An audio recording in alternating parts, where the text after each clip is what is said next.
အရှိတောင်အာရှသမိုင်းရဲ့ကျယ်ပြန့်လာတဲ့ကျယ်ပြန့်တဲ့နယ်ပယ်မှာမြန်မာနိုင်ငံလောက်ကျွယ်ဝရှုပ်ထွေးပြီးတည်တံ့တဲ့အမွေအနှစ်ကိုပိုင်ဆိုင်ထားတဲ့နိုင်ငံအနည်းငယ်သာရှိပါတယ်။ရက်ခစ်စေအကေနခဲမှုထောရရှဆောခတ်စီဘာရယာတီဆောခတ်စီဘာစာအုပ်ဟာလေးစားခံရတဲ့စာရေးဆရာဗမာတင်အောင်ရဲ့ထင်ရှားတဲ့လက်ရာတစ်ခုဖြစ်ပြီးနိုင်ငံတနိုင်ငံရဲ့သမိုင်းဝင်အသိစိတ်ကိုနက်နက်ရှိုင်းရှိုင်းလေ့လာစူးစမ်းနိုင်အောင်ပေးစွမ်းပါတယ်။ဒီအတန်စာအုပ်ဟာအတိတ်ကရိုးရာဇာတ်လမ်းတွေကိုစိန်ခေါ်ပြီးကိုလိုနီမှတ်တမ်းတွေထပ်ကျော်လို့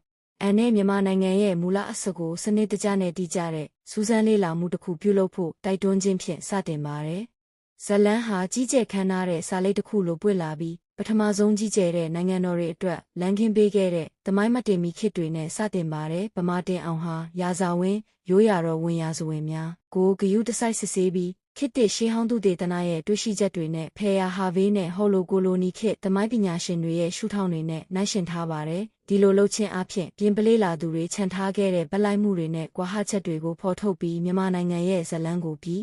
သူတွေအတွက်ပြန်လည်ရယူပေးပါတယ်။နားထောင်သူများသည်မြမယဉ်ကျေးမှု၏မူလအစဖြစ်သောဒဏ္ဍာရီလာတကောင်းမျိုးတို့ရောက်ရှိသွားကြသည်။ထိုမျိုးများတွင်မင်းဆက်နှင့်ယဉ်ကျေးမှု၏အုတ်မြစ်များစတင်ချခဲ့သည်။တချိန်ကကုန်သွယ်ရေးနှင့်ဝိညာဉ်ရေးရာစိတ်အားထက်သန်မှုတို့ဖြင့်စီပင်ခဲ့သောရှေးဟောင်းပြူမျိုးများဖြစ်သည့်ဟလင်းဘီသနိုးနှင့်တရေခေတ်တရာတို့၏ရှိုးဝဆန်းကျဲသောအပြက်အစည်းများမှတဆင့်ခီးဆက်သွားကြသည်။စာရေးသူသည်တောင်ပိုင်းရှိမွန်နိုင်ငံတော်များ၏ထွန်းကားလာမှုရခိုင်ကမ်းရိုးတန်းရှိပင်လယ်ခီးတွားရိုးရာဓလေ့များနှင့်ရှမ်းနှင့်ကရင်လူမျိုးများ၏တောင်တန်းမွေအနှစ်များကိုစူးစမ်းလေ့လာပြီးကွဲပြားတော်လဲအပြန်အလှန်ဆက်ဆက်နေသောမြေ၏ကကွက်ကွင်းကွင်းပုံဖော်ထားသည်ရုပ်ရှင်ဆန်ဆန်အတန်စာအုပ်တွင်စီဒီပေါင်းထောင်ပေါင်းများစွာသည်ကောင်းကင်နှင့်ထိတွေ့နေသည့်ပကံ၏ဘီတုကာလက်ရာအံဖွယ်များကိုဖော်ပြထားသည်လင်းသည်အင်းဝနှင့်ကုန်းပေါင်မင်းဆက်များ၏နိုင်ငံရေးဆိုင်ရာရှိုးဝှက်ချက်များအာဏာလိုင်းပြောင်း